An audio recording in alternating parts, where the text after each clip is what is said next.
As a business owner, there's a lot of fear going on at the moment in the business community. I attended a networking event this morning, and all of the conversations centered around this fear base of significant increase in cost of living, fuel prices, interest rates, some of this new tax law, and all the implications that's going to stem from that, that's being spread all over the news, including all the increased cost of living costs, etc. And so I wanted to take a moment to speak to my community about the importance of how you approach this phase in business. Because, of course, where fear is high like this and where cost of living is increasing, not only for us as business owners does that mean our operational costs increase. And if we've got staff, the stress that cost of living is putting on them, and therefore the extra load that we're carrying in that regard, our customers and our clients are contracting typically during this time because fear is everywhere we look. And so the first thing we do when we're fear-based is we contract in, we hold on, we seek safety from clinging on to what we've got. And so everywhere you look, fear, fear, fear, fear, fear. Now, I wanted to come on here and address this issue head on because there's a number of things that is out of our control at the moment. And when you look at it from a fear-based perspective, it is pretty scary. I am not immune from that. But there's always two ways to look at something. You can look at it through the lens of fear, or you can look at it through the lens of what you can do, what is in your control, and what you can proactively control and put your intention and energy there. At any given moment, you have energy and you have time.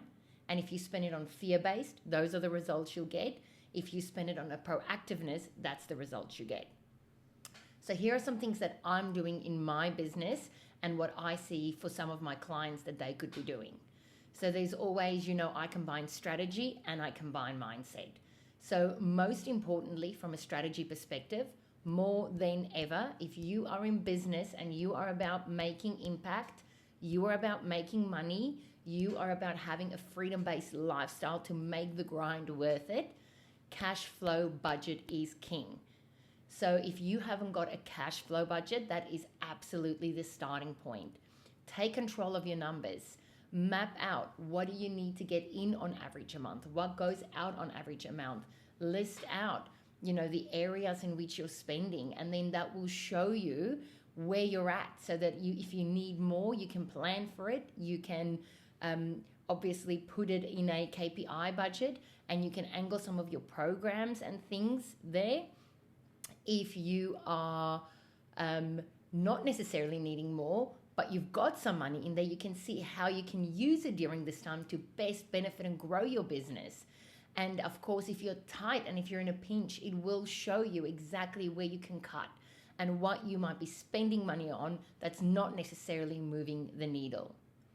Then the second thing that I'm doing is looking at how I can strategically use this period in time to benefit myself while serving my clients and benefiting them. So for me, that looks like putting out strategic planning sessions after sessions, because when any business goes through any difficult period, if they've got a plan to get them through, they benefit. And coincidentally, it also benefits me when I do those sessions because I charge for them. So that is a win-win. Now, any industry will be able to consider how can I best support and guide my community of people during this time.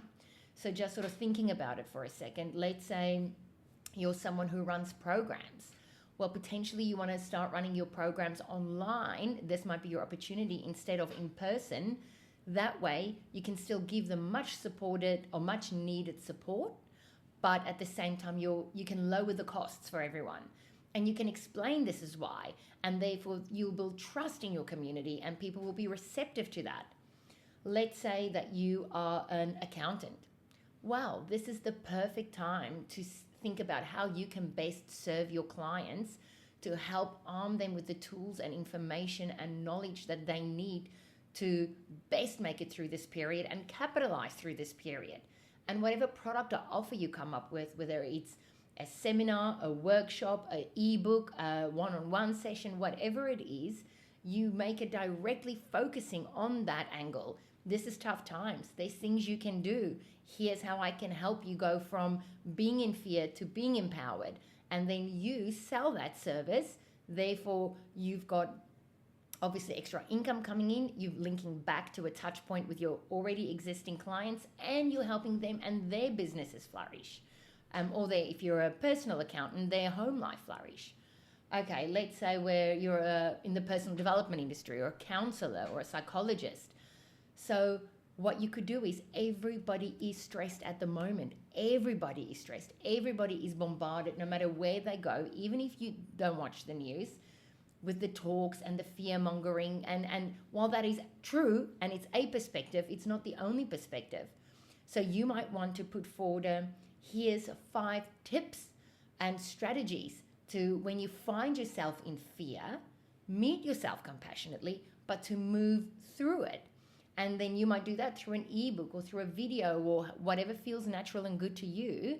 And then at the end of that, because they've now seen your work and they've resonated with it, you offer a link to your services. That could be in person, that could be online, and you might even offer a discount code through times like this, right?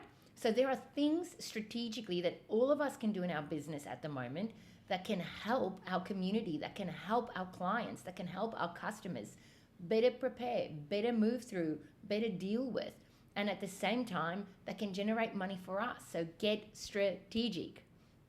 And then from an identity perspective, there's 2 really key shifts that's important during this time. So I touched on it at the start. In any scenario, there are multiple perspectives that's available. And one perspective will always be looking at it through the lens of fear. But of course, when we start looking through things through the lens of fear, we get stuck in fear energy. We get stuck in catastrophizing. We get stuck in worst case scenarios. We get stuck in victimhood. And that's where we spend our time. That's where we spend our mental capacity. And it shrinks us, and it very often puts us in flight, fright, or freeze. And for many of us, it's freeze. At the same time, you can honor that part of your identity, but you can move past and shift through and consciously decide that there are certain things you can't control, but you consciously choose to step into your empowered energy, into your proactive energy. You're going to look at all the things that's going right. You're going to look at all the things that's going wrong and what you can do and still generate money from or impact from through that, like this video, for example. And when you find yourself in fear, consciously shift to, I acknowledge this fear, but what's the other perspective? What's the empowered perspective? What's the in my control perspective? And then the biggest thing that I want to highlight there from an identity perspective is whether you can conquer the mind or not is one thing. Some of us can, some of us can't. Some of us can only do it because it's a muscle we've built over a long period of time. But what we all can do, even if some of us are taking baby steps, some of us are taking quantum leaps, all of us can, in a moment of finding ourselves wasting time, wasting conversations, wasting energy on fear, on worst case scenarios, on why everything is wrong, how shit it is, how shit the government is, how ludicrous, this is no longer Australia, all the Albanese is my new business partner. Like, you can do that, see what results you get. But there is always the alternative option for you where you can shift through.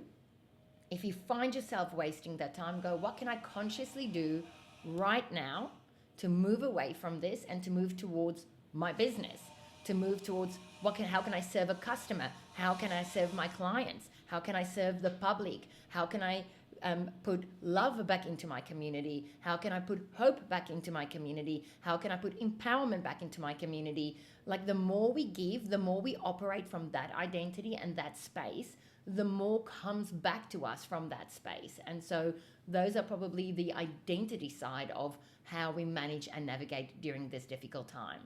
So I'm not trying to belittle or reduce how stressful it is. But what I am saying to you is there is two ways to navigate a period like this.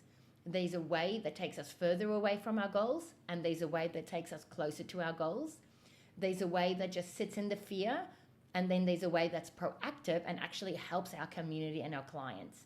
And the beautiful part about this is you, as a conscious being, do get to choose.